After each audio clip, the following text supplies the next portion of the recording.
จันทร์สวยๆยามค่ำคืนนะครับมันสวยงามมากเลย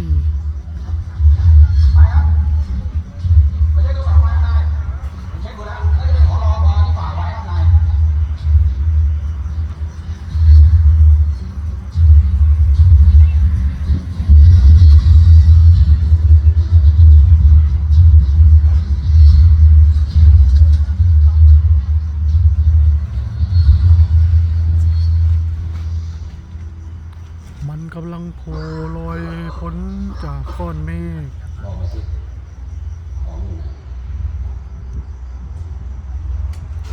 ในยามค่ำคืนที่สวยงามถามมันดิไหนบอกว่าสิว่าของอยู่ไหน